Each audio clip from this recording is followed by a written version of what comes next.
सूरज असं उदाहरण आहे ज्याला ध्येय म्हणजे कळत नाही, पण त्यांनी महाराष्ट्राला येड लावली. रितेश भाऊंच्या स्टाईलमध्ये लय भारी ती, म्हणजे त्यात त्याचं आतापर्यंत कसं बिंदास सूरज, धिंगाणा करणारा सूरज असं बघितलं, पण त्याची हळवी बाजू बिग बॉसमुळे लोकांना कळली.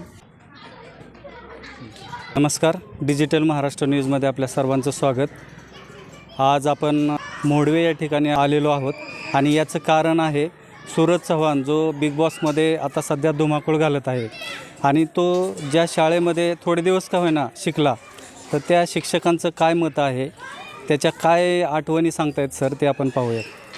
सर, सूरज जो शाळेमध्ये होता तर त्याच्या काय आठवणी सांगता येतील? मला सूरजची आठवणी माझ्याकडे बऱ्याचशा आहेत तशा, परंतु मला एक आठवण खूप आठवते. 8वीच्या वर्गात असताना तो 8वी निम्मेच शिकला, निम्माच वर्ग आला निम्मेच वर्षामध्ये.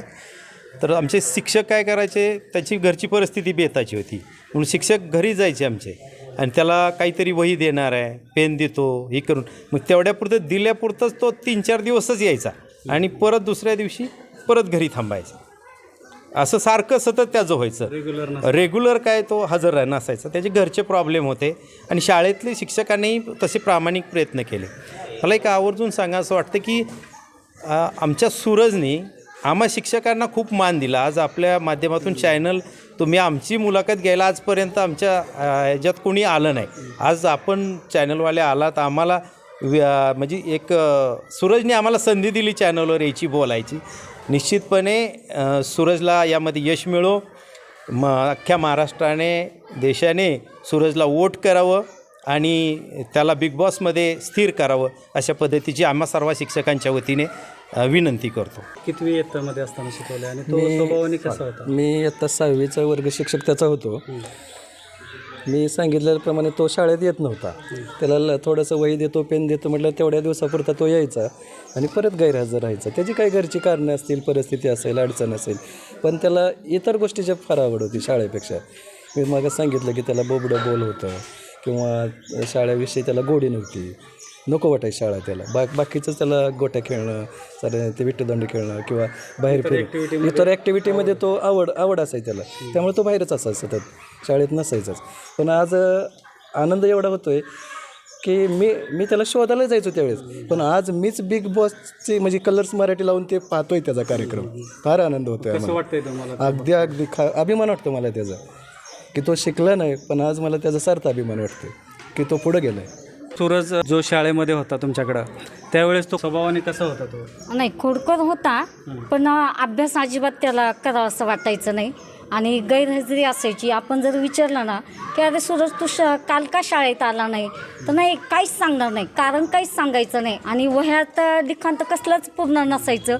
वाचायला जर सांगितलं तर वाचन पण यायचं नाही आणि एखादा अर्ध शब्द जर बोलला पण ते पण बोबडेच बोल असायचे त्याचे, पण अजिबातच आवड नसायची शिक्षणाची आणि खूप गैरहजेरी असायची वर्गामध्ये. तो सूरज अभ्यासामध्ये कसा होता, काय सांगाल एकंदरीत? अभ्यासाची तर त्याला आवड नव्हती. तो काय म्हणायचा, मला 4 भिंतीतलं शिक्षण नाही आवडत. तो त्याच्या आईबरोबर शेळ्या वळायला जायचा, मग ती निरीक्षण करून करून प्राण्यांचा आवाज काढायचा. आता बिग बॉसमध्ये पण तुम्ही बघितलं असेल. तर माणसं असं म्हणतात बघा, ध्येयवेळी माणसं इतिहास घडवतात, पण सूरज असं उदाहरण आहे ज्याला ध्येय म्हणजे कळत नाही, पण त्यांनी महाराष्ट्राला येड लावली. रितेश भाऊंच्या स्टाईलमध्ये लय भारी ती, म्हणजे त्यात त्याचं आतापर्यंत कसं बिंदास सूरज, धिंगाणा करणारा सूरज असं बघितलं, पण त्याची हळवी बाजू बिग बॉसमुळे लोकांना कळली. आणि दुसरी गोष्ट म्हणजे त्याला आता आमची एकतर मोडवे गाव आमचं मरीमाता देवीमुळे फेमस आहे आणि आता दुसरं म्हणजे सूरजमुळे फेमस आहे.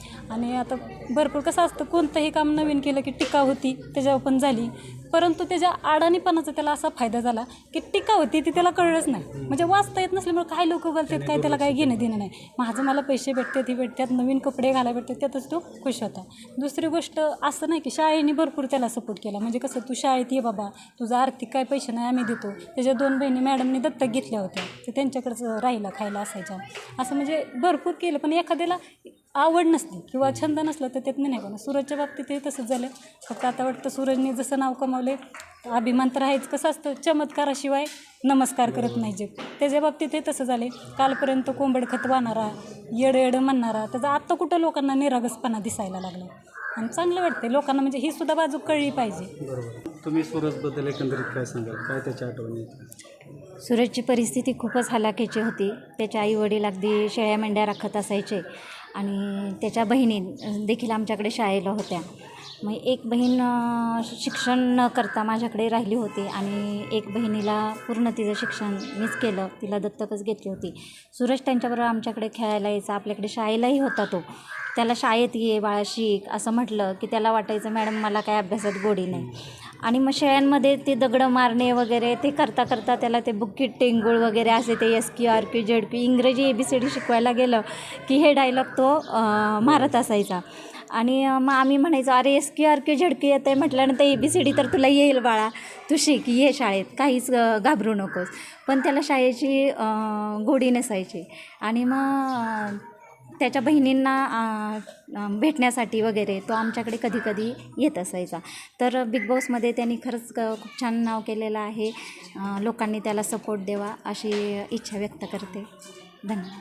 हे होते सूरज चव्हाण यांचे शिक्षक आणि त्यांनी सूरजबद्दल खूप चांगल्या आठवणी सांगितल्या. सूरजला असंच यश प्राप्त हो हीच शुभेच्छा.